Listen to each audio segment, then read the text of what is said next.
Takulandirani pano pa Lahiri KTV pamene timakupasirani mapulogalamu athu osiyana-siyana. Ife Lahiri KTV chomwe tingakupempheni osasira pa njira odiyoyi imvereni mpaka kumapeto, komanso musayiwale kupanga like, share, komanso subscribe pano pa Lahiri KTV kuchimake kwa nkhani ndi mapulogalamu osiyana-siyana.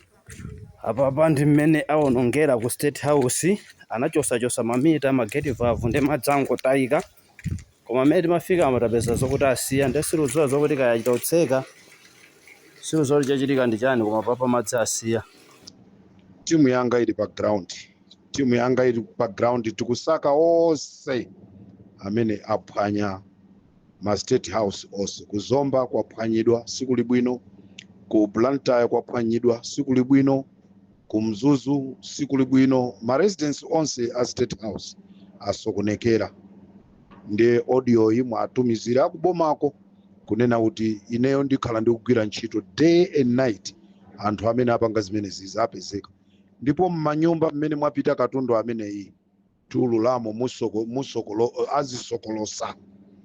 azisokolosa atenga katundu wa Malawi, akanabwera kuzaba kunyumba kwanga inali nkhani ina, akanabwera kuzaba kunyumba kwa Namalomba inali nkhani ina, olo akanapita kunyumba kwa Chimwendo ndikukamubera inali nkhani ina, koma ba katundu wa boma abera Amalawi onse. So ife ali Mpopo FM tikupita pa ground kukayamba kusaka, ndeti singobwera kunena kuti aboma pitani kwakuti kantengeni wakuti.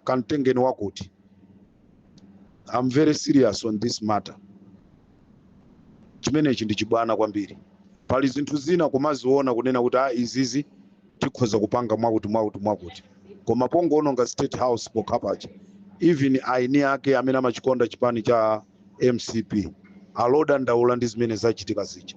Ndi anyamata onse amene apanga zimene zizi akupezeka, akugwidwa. Kumene kwagulisidwa katundu takuziwa, nonse amene mwagula katundu amene watengedwa ku State House muzingontenga muzikamponya mu msewu, koma kuti akapezeke pa nyumba pano ndi mavuto akulu kwambiri.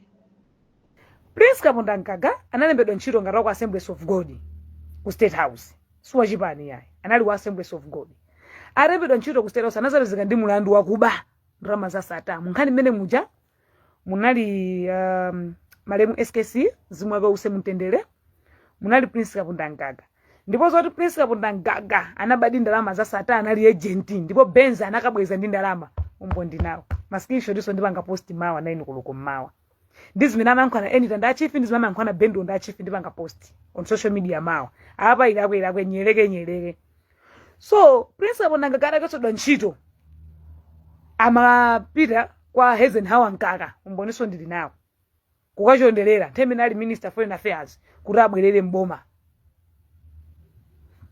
Atabwerera mboma, Prince wakhala kuba ndalamaso za nkhani including landscape ya State House anapasa akazi ake kuti ikhale kampani yawo. Akati chakwera apita ku Mangochi imapita ndi landscape zimene president sakuziziwa. Mupita mukaoneza town hall ya Lilongwe kuti ndalama amandi ndi ndani umene kuja ntchito soyamba imene kupasani kuti anthu mufufuze ndimeneyo amandi akazi a Prince Kabunda Nkaga. Ime town hall ja manja mwakazi a Prince Kabunda Nkaga. Ndalama za materials zimene zinaperekedwa kuti zigwidwe materials anatenga Prince Kabunda Nkaga. Alipo Bendulo anatenga ndalama na ndafoma minister ena ake kuti anatenga ndalama pauza anthu kuti MCP itenga boma akuti afuna kugwira masankho mwino wakeyo.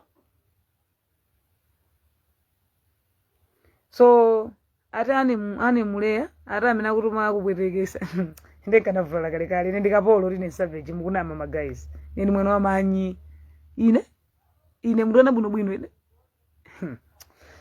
So